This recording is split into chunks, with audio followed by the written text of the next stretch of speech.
Hi, welcome to Chapter 15, Chemical Equilibrium Overview Part 2, where we're going to talk about heterogeneous equilibria and calculated equilibrium constants.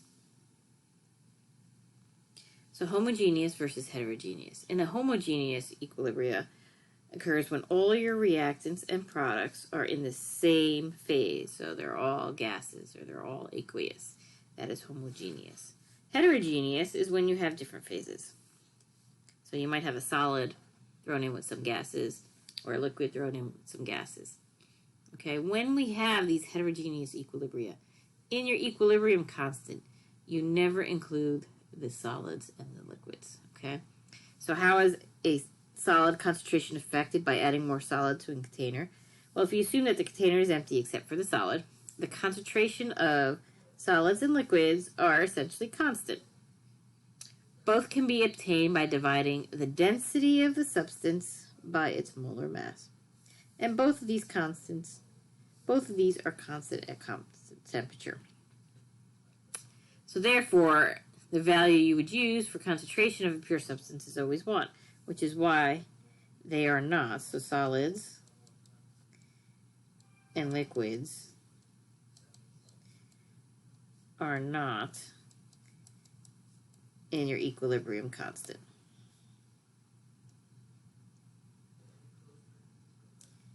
So let's look at this example here. So therefore the concentrations in solids and liquids do not appear in your equilibrium expression.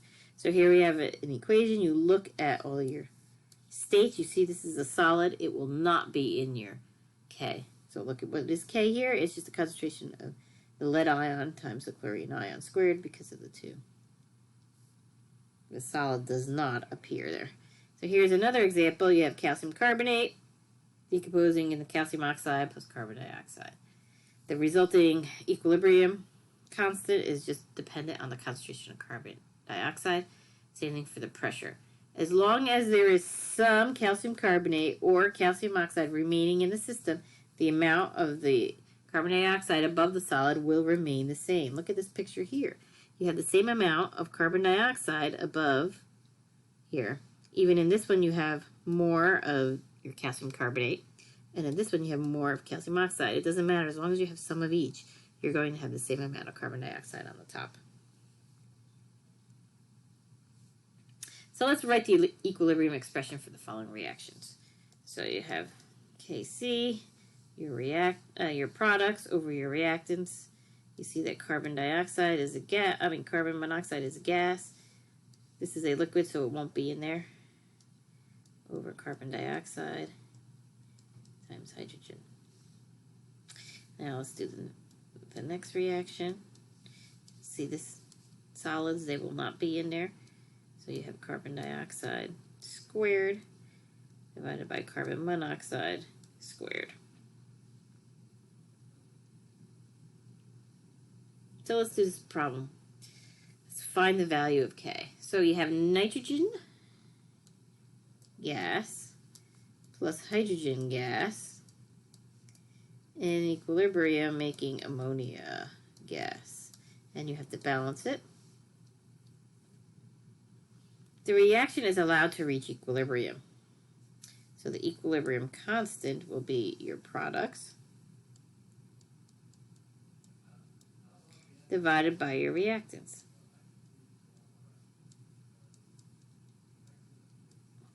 And they're giving you the concentrations. They say that the concentration of nitrogen is 2. The concentration of hydrogen is 4.32. And the concentration of ammonia is 1.96. So now you're going to plug these values in.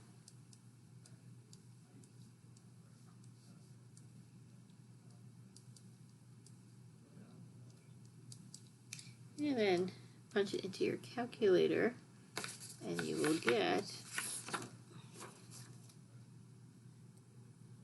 0.0238 would be your K value, your K equilibrium.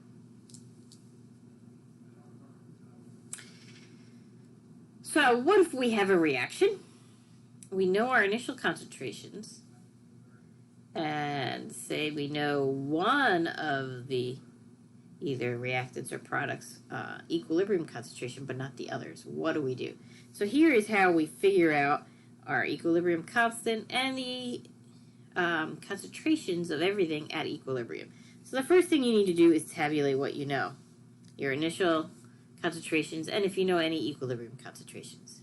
For anything in which you have the initial and the equilibrium concentrations, you can calculate the change that is going to occur. And we're going to step through this in a minute, so don't panic. After you calculate the change, you're going to use your balanced equation and the mole ratios to find the change for all of the other substances. Then you're going to use your initial concentration and the change to find the equilibrium concentration of all of the substances. And then you could calculate K. So let's step through this for an example.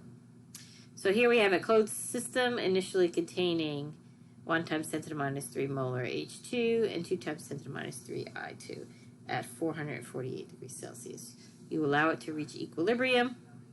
When you analyze the equilibrium mixture, you find that the concentration of HI is this number here. So here are some important numbers.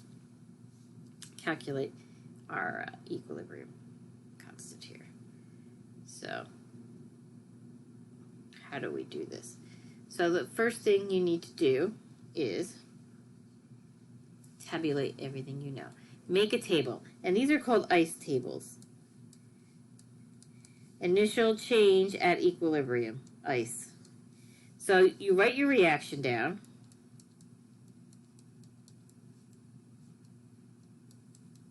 I always forget to do the reversible arrow. And then you write down what you know. So they told us the starting concentration of hydrogen and the starting concentration of iodine. So we write that down. Since the reaction hasn't really even started yet, the starting amount of HI is 0. As the reaction proceeds, the amount of H2 and I2 will decrease and the amount of HI will increase. And they told us the equilibrium constant of HI. So since everything on the left of the arrow is going to decrease, your change is going to be subtracted. Everything on the right of the double arrow is going to be added. Okay, so let's look at this one now. We have 2 of the numbers we could fill in the third. If we started at 0 and we ended at 1.87, the amount that it changed would be plus 1.87. Okay, and that's what we have here. So for anything in which you have the initial and equilibrium concentration, initial and equilibrium, you could fill in the middle table. You could calculate the change, and that's what we did. Now, we do also know a relationship between the products and the reactants. It's our mole ratios, or stoichiometry. And remember, these are negative here. So look at, if I had 1 mole of hydrogen, I have 2 moles of HI. And the reverse is true too. So now here I have the amount that HI changed. That's HI. And I would like the amount that hydrogen changes. So I'm going to put HI on the bottom, pull our mole ratio from our balanced equation. All right, I'm going to do I since I wrote I. So here the 2 goes on the bottom and 1 goes on top. So we're going to multiply this number by 1/2.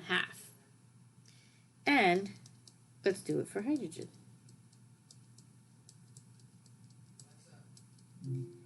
So it is the same thing here. We're going to multiply this number by 1/2. And then we could fill in the change. Notice these are negative because they are on the left side of the arrow. Here, negative, negative, and this one's positive. Now we could just do simple math to fill in our equilibrium values. So how did we get these numbers here? We used our balanced equation and mole ratios to find the amounts. Okay, so now let's just add them all up. Now these are our concentrations at equilibrium. So we used our initial concentrations and our change to find our equilibrium concentration. Again, this was our reaction. So our equilibrium constant will be the concentration of HI squared divided by the concentration of H. That's the concentration of I. And now we know all these values, so we can plug them in and calculate our equilibrium constant. So the last step is to calculate the equilibrium constant using your equilibrium concentrations. By plugging in all those numbers, you get that your equilibrium constant is 51. So this is called using ice tables.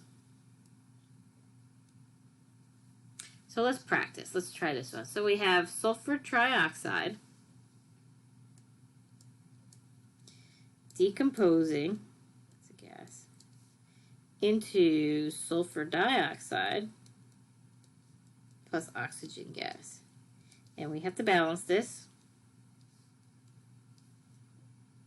Okay. Initially, the vessel's at 1,000 Kelvin, and it has SO3 at a partial pressure of 0.5 atmospheres. At equilibrium, SO3's partial pressure is 0.2. Calculate Kp. So, we have our initial, our change, and equilibrium. Initially, SO2 is at 0.5 atmospheres. At equilibrium, it is at 0.2 atmospheres. Initially, these are at 0 because the reaction hasn't started yet. How much did this change? Well, remember it's on the left of the arrow, so it has to be negative. So if this changed by a negative 0.3, and they both have the same coefficient, remember on the right side we have positives here. This one changed by a 0.3 also. But now oxygen, you're going to get good enough at this that you could do it in your head, but just in case you can't yet, let's do the mole ratios. I'm sorry, this should be 0.3. Let me erase that.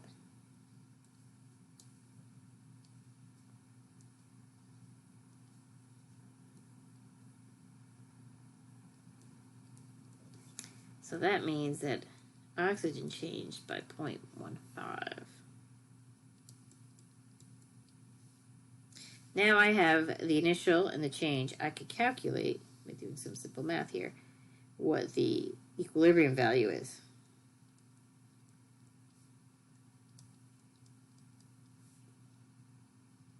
Now I can calculate Kp. Remember, Kp is your products, the pressure of your products raised to their coefficients, divided by the pressure of your reactants raised to its coefficients. So now I could plug in all of my numbers.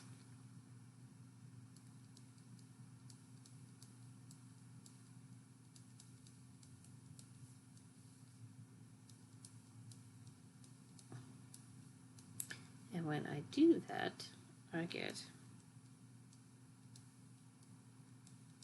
as my Kp.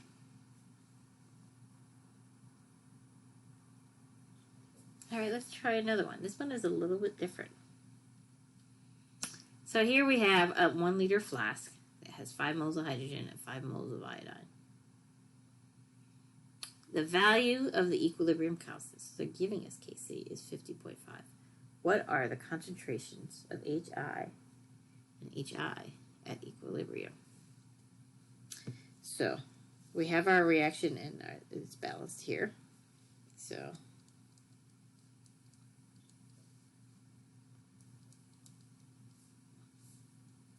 I like to kind of spread it out when I'm doing it above my ice table, so everything is kind of has space. So our initial, our change, equilibrium. 5 moles in 1 liter. So you do your 5 moles divided by your 1 liter. And that gives you 5 molar for both of them.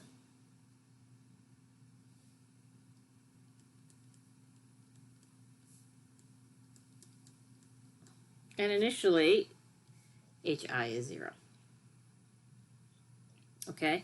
Now everything to the left of the arrow is going to change by subtracting. Everything to the right of the arrow, we are going to add. We don't know how much we're going to change because they didn't give us any equilibrium values. So we're just going to call it x. So this is going to change by x. This is going to change by x. Now using my mole ratios, if I have X H2, how much HI do I have? 2X. So those are my changes. Now I could sum them up and get my equilibrium.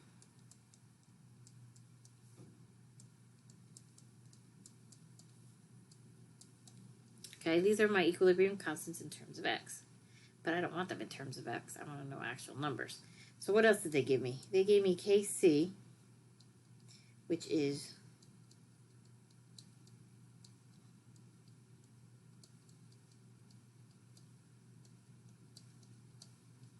equal to 50.5.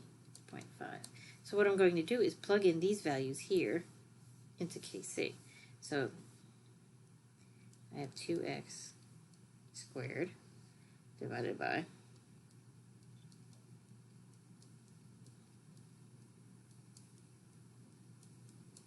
and all that is going to equal 50.5. So now here is when all of that algebra that you learned is going to come into play. So let's kind of multiply and combine like terms and all of that. So we have 4x squared on the top. You're going to, in my day, it was called FOIL. I don't know what they call it now. But you do first, then inner, then last. So you're going to multiply these two. And you're going to end up with 25 minus 10x plus x squared. All of that is equal to 50.5. So then you're going to multiply by the denominator on both sides.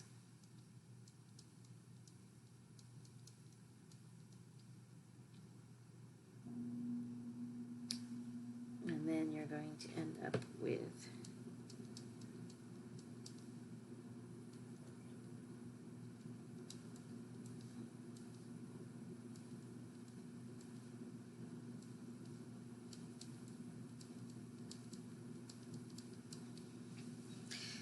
and now we're going to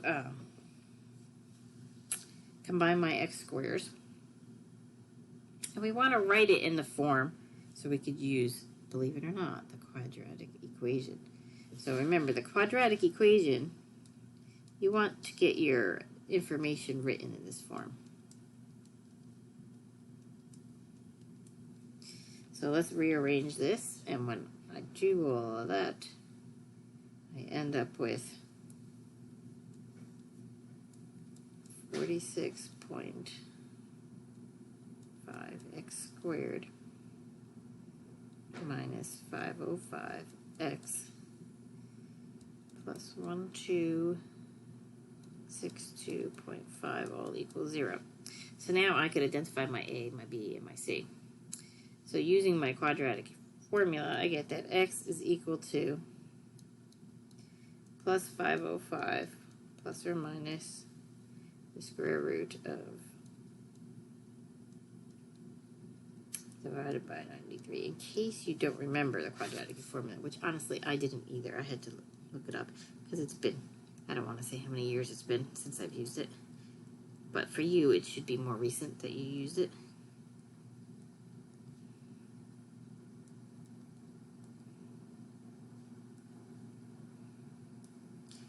And you're going to be using it quite often in this chapter. I checked the AP formula sheet. It is not on there, so you need to memorize it. So now let's solve for x. I'm running out of space over here, so I'm going to come up here. So my x, when I solve it, I could have, there's two values I could have. And when you do this, one of the values will not make sense. Okay? So if x is 6.96 and I'm doing 5 minus x, I will end up with a negative concentration. That does not make sense. So this one does not make sense.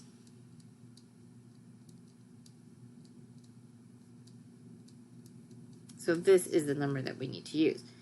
Whew, are we done? No, because we did not calculate the equilibrium concentrations. We have to plug x back in now. So my concentration of hydrogen is just 5 minus 3.9, and that would be 1.1 0 molar, which is actually the same thing for iodine. And I have to do 2 times x to get my HI, which will be 2 times 3.9, which would give you 7.80. Now we are done. This is our answer. Okay, so a couple little things here. Quadratic equation, we're going to be using it. Learn it, okay? And don't panic. When you don't know how much something is changing, use a variable. Remember, everything on this side of the arrow here, you use negative signs because they're getting reduced. Everything on this side, plus sign. All right, let's try one more. So here again, we have our reaction, and it's balanced already. And they're giving you Kp.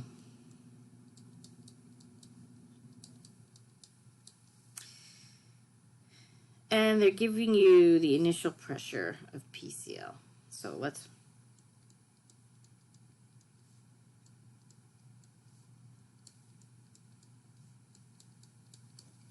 our initial, our change, and our equilibrium. Again, it's on the left side of the arrow, so it'll be negative x. This will be, and notice all of the coefficients are 1 here, so that means it's nice and easy stoichiometry. I forgot to write your initial concentrations here. They're 0. So now let's sum them up.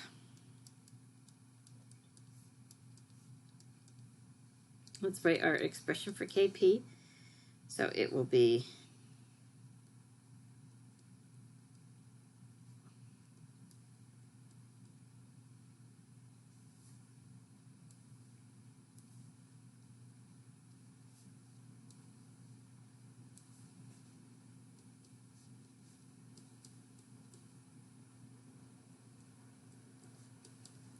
so that gives us x times x divided by 1.66 minus x. And that is equal to 0.497. So let's multiply that. So you get x squared over 1.66 minus x equals 0.497. Let's multiply both sides by the denominator.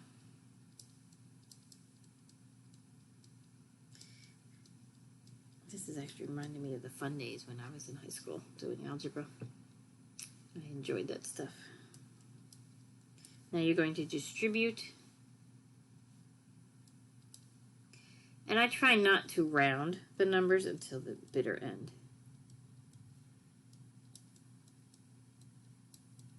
And now we want to get all of our terms on one side and have it equal to 0.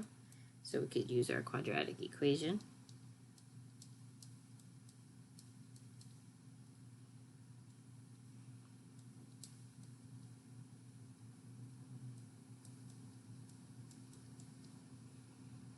Okay, remember, now we have it as ax squared plus bx plus c equals 0, and the quadratic equation is negative b squared,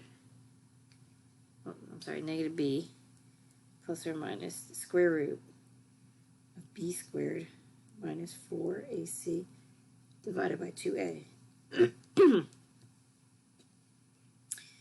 So my b is 0.497 plus or minus the square root of b squared minus 4, a is 1 in this case, times c, which is a negative value. You see that?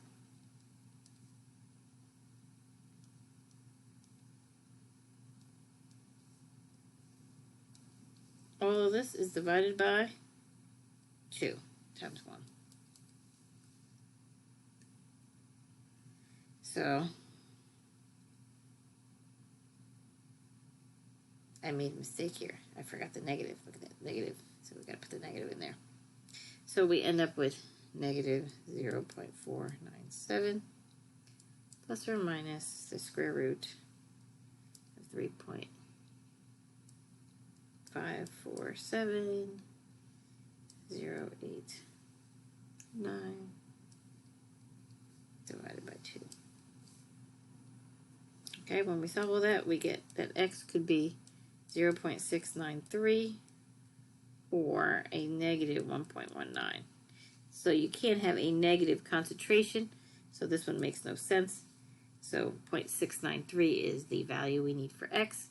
So now that we know our x, our partial pressure of PCl5 is just 1.66 minus 0.693, which equals 0.967 atmospheres. Our partial pressure of PCl3 is just x. And the partial pressure of Cl2 is also just x. And that is how you solve that. Okay, so take a minute to go back over these videos, kind of see how I solved it, and let me know if you have any questions. That is the end of part 2.